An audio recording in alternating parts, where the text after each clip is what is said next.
95% of what you are consuming right now will vanish from your mind within the next 24 hours.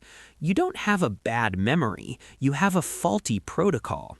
Your brain is biologically programmed for synaptic pruning.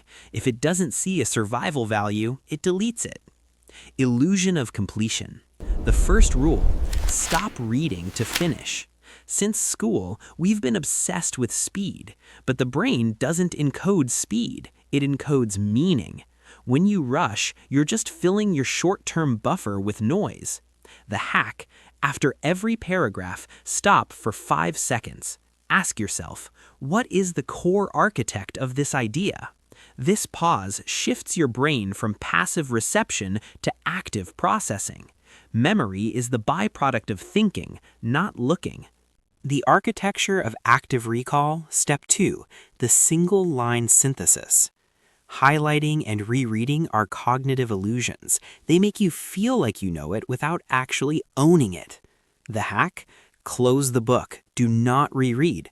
Struggle to retrieve the essence and say it in one single sentence in your own words. Why?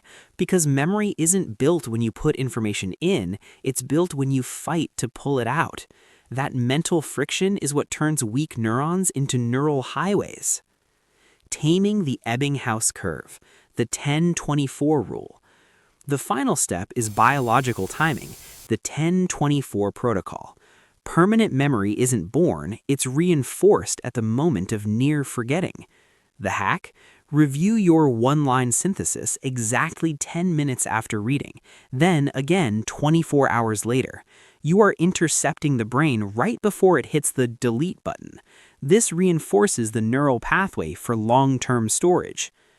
The goal isn't to read more books, it's to become an architect of ideas. Stop being a collector of information and start changing your neural chemistry.